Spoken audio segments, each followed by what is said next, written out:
Hello everyone. मेरा नाम है पंकज और आप देख रहे हैं कोड विद पंकज। तो दोस्तों, आज हम सोल्व करने वाले हैं हैकर रैंक पर डे 2, यानी कि जो ऑपरेटर्स वाली केस स्टडी है उसको आज हम सोल्व करने वाले हैं। तो without wasting any time, let get started. आपको सबसे पहले अपना ब्राउज़र ओपन करना है और यहाँ पे सर्च करना है हैकर रैंक। और जो फर्स्ट वाली वेबसाइट है वो उनकी ऑफिशियल वेबसाइट है। यहाँ पे करते हैं लॉगिन फॉर डेवलपर्स। और यहाँ पर जो बॉक्स दिया गया है 30 डेज ऑफ कोड, आपको इस पर क्लिक करना है। और क्लिक करते ही आपके सामने जो लिस्ट है सारी केस स्टडीज की वो शो हो जाएगी। जो केस स्टडी सोल्व हो चुकी है वो सबसे लास्ट में आएगी। डे 0 और डे 1 वाली जो केस स्टडीज है वो हमने प्रीवियस वीडियोस में कवर कर ली है। तो आज हम कवर करते हैं डे 2, यानी कि ऑपरेटर्स वाली केस स्टडीज। तो क्लिक करते हैं सॉल्व चैलेंज पर। तो यहाँ पर सबसे पहले एक ऑब्जेक्टिव दिया गया है जिसमें लिखा गया है कि आपका ये जो चैलेंज है ये अरिथमेटिक ऑपरेटर पर बेस्ड है। यानी कि अरिथमेटिक ऑपरेटर मतलब plus minus multiply divide modulus, और भी बहुत सारे होते हैं, ग्रेटर देन इक्वल्स टू, काफी सारे होते हैं। अब बढ़ते हैं अपने टास्क की तरफ। टास्क में दिया क्या गया है। इस टास्क के अंदर आपको मील प्राइस, टिप परसेंट और टैक्स परसेंट, ये तीन चीज देनी होगी जिससे आपको फाइंड करना होगा टोटल कॉस्ट। और जो टोटल कॉस्ट है वो राउंड फिगर में आना चाहिए, यानी कि जैसे 4.7 है तो 5, 4.2 है तो 4, यानी कि इंटीजर की एक्चुअल वैल्यू आनी चाहिए। तो देखते हैं इस प्रोग्राम में हमें क्या क्या दिया गया है। यहाँ पे कुछ बताया गया है कि आपको इनपुट फॉर्मेट किस तरीके से करना है। सबसे पहले आपके डुअल में वेरिएबल लेना है मील कॉस्ट, सेकंड लाइन में एक इंटीजर लेना है टिप परसेंटेज, और थर्ड लाइन में इंटीजर लेना है टैक्स परसेंटेज। तो जो टिप परसेंट है वो मिल कॉस्ट में से कैलकुलेट की जाएगी, और जो टैक्स परसेंटेज है वो भी मिल कॉस्ट में से फाइंड की जाएगी। यहाँ पर एक सैंपल इनपुट और एक सैंपल आउटपुट दिया गया है। जैसे उन्होंने मिल कॉस्ट दी थी 12, टिप परसेंट दी 20 और टैक्स परसेंट दी 8, तो सैंपल आउटपुट आ गया 15। तो चलिए अपने प्रोग्राम की तरफ चलते हैं अभी। सबसे पहले आपको यहाँ पे लैंग्वेज चूज करनी है, सी लैंग्वेज, और जो भी दिया गया है इसको पहले हटा दीजिए, कंट्रोल ए बैकस्लैश। तो यहाँ पे अपना हम कोड टाइप करते हैं। सबसे पहले हेडर फाइल,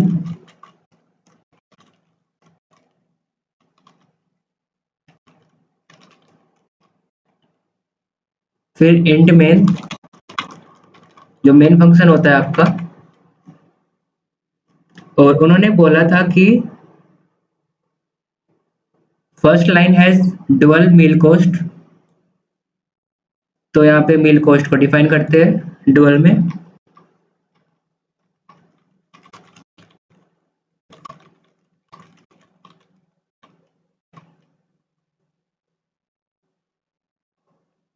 फिर बोला है इंटीजर टिप परसेंटेज और इंटीजर टैक्स परसेंटेज।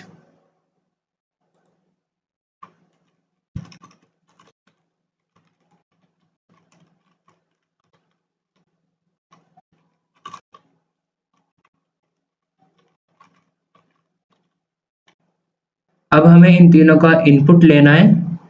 तो किसी भी वैल्यू को इनपुट करने के लिए हम यूज करते हैं स्कैनफ फंक्शन का। और डुअल है तो डुअल का जो फॉर्मेट स्पेसिफायर होता है परसेंटाइल LF एम्परसेंड मिल कॉस्ट। जो वैल्यू है वो हमको स्टोर करनी है मिल कॉस्ट वेरिएबल के अंदर। सेकंड आता है टिप परसेंटेज।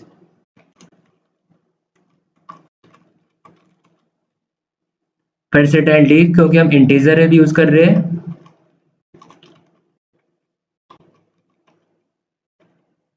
और थर्ड आता है टैक्स परसेंटेज, ये भी इंटीजर है तो इसको इनपुट करने के लिए स्कैनफ फंक्शन का यूज करते हैं। परसेंटाइल डी क्योंकि इंटीजर है, एम्परसेंड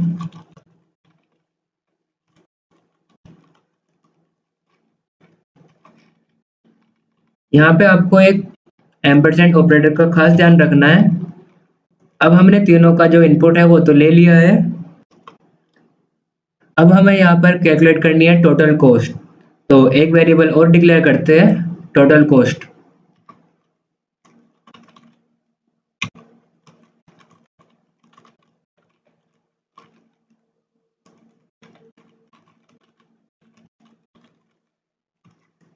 इसको मैंने फ्लोट में इसलिए लिया कि जो हमारा आंसर है ये पॉइंट में आ भी सकता है और नहीं भी। तो जब ये आपको कंफर्म ना हो कि आंसर पॉइंट में आएगा या नहीं आएगा डेसिमल के बाद, तो आप फ्लोट में लीजिएगा उस वेरिएबल को। इसको अभी वैल्यू 0 असाइन करते हैं। अभी हमने जो है तीनों का इनपुट ले लिया है, मील कॉस्ट का, टिप परसेंटेज का और टैक्स परसेंटेज का।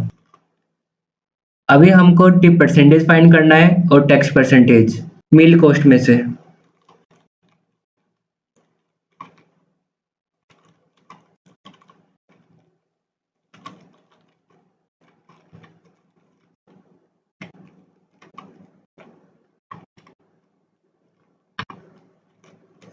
यहाँ पे मैंने क्या किया, यहाँ पे मैंने फाइंड किया है मील कॉस्ट से टिप परसेंटेज। परसेंटेज फाइंड करने का फॉर्मूला होता है meal cost into tip percentage divide by 100। यहाँ पे फाइंड कर ली थी टिप परसेंटेज। अब फाइंड करते हैं टैक्स परसेंटेज।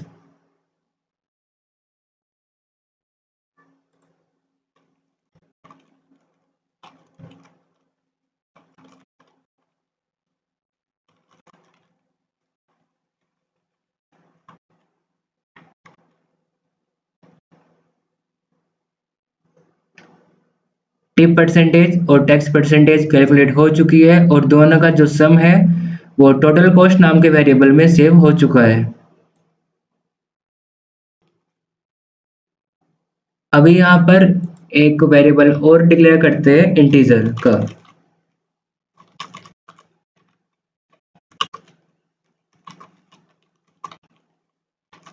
क्योंकि क्वेश्चन में बोला गया था कि जो आपका आंसर है वो राउंड फिगर में आना चाहिए, यानी कि अगर 4.7 है तो 5 आना चाहिए, 4.2 है तो 4 आना चाहिए। तो उसी के लिए हमने यहाँ पर एक वेरिएबल को डिफाइन किया इंटीजर के रूप में।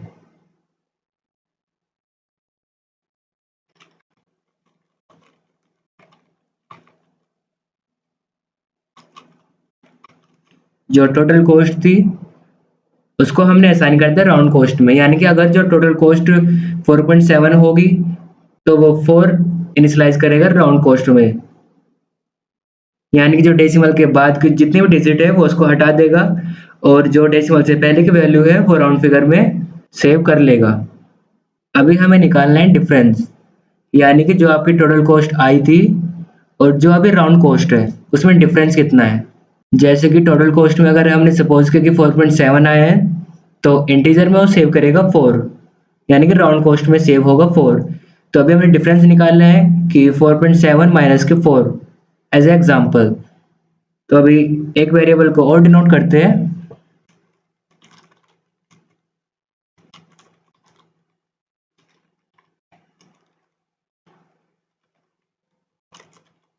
डिफरेंस नाम से हम यहाँ पर डिफरेंस निकाल रहे हैं total cost minus round cost.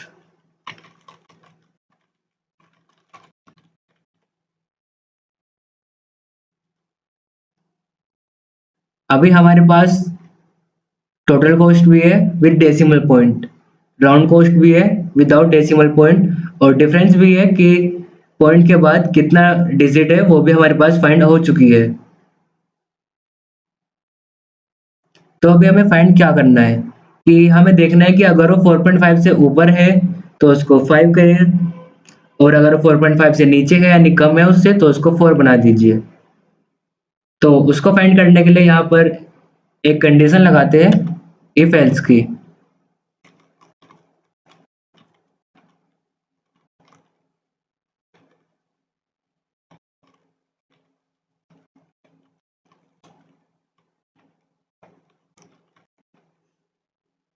Condition क्या है कि अगर हमारे डिफरेंस ग्रेटर या फिर इक्वल्स टू है 0.5 के, तो वो राउंड फिगर को एक इंक्रीज कर देगा।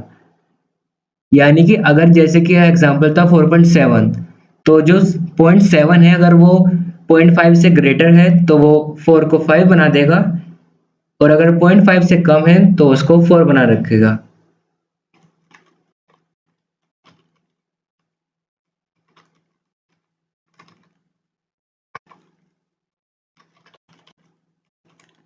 तो अभी हमारे राउंड कॉस्ट आई क्या है, उसको प्रिंट करने के लिए यूज करते हैं प्रिंटफ फंक्शन का।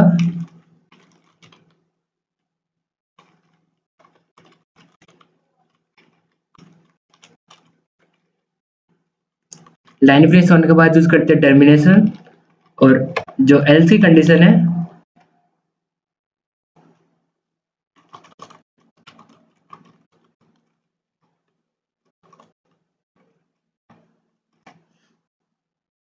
अभी हमारा जो प्रोग्राम है कंप्लीट हो चुका है।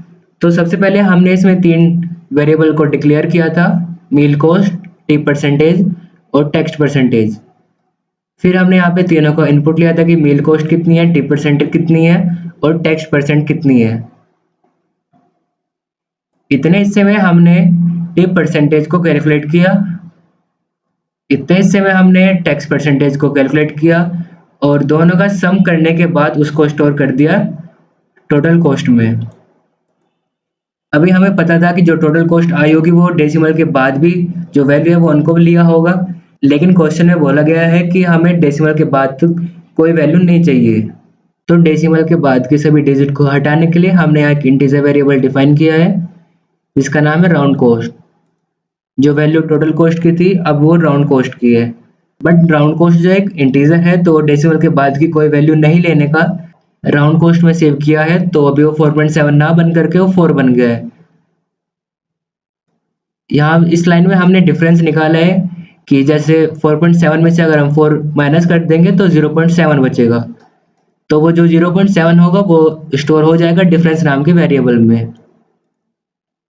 यहाँ पे कंडीशन लगाई है कि अगर वो जो डिफरेंस है वो ग्रेटर देन हुआ 0.5 से, तो जो राउंड कॉस्ट थी एक इंक्रीज हो जाएगी, और अगर वो 0.5 से कम है तो उसको सेम रखेगा, और फिर जो राउंड कॉस्ट आएगी आपकी उसको प्रिंट कर देंगे। तो अभी चेक करते हैं कि हमारा जो कोड है वो सही है या नहीं है, तो क्लिक करते हैं रन कोड पर।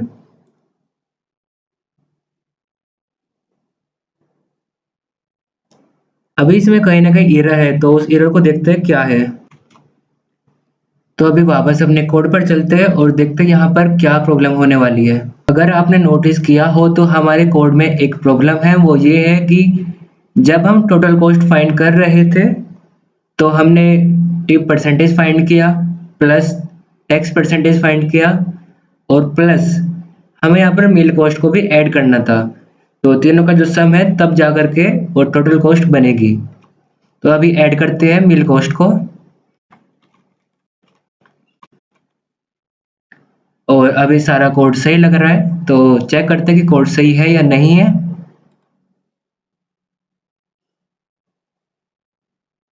कॉन्ग्रेचुलेशंस, आपका कोड बिल्कुल सही है। और अभी क्लिक करते हैं सबमिट कोड पर। तो आपका कोड सक्सेसफुल सबमिट हो चुका है, यानी कि आपका जो डे 2 ऑपरेटर वाली केस स्टडी थी वो भी सोल्व हो चुकी है। वापस चलते हैं 30 डे ऑफ कोड पर।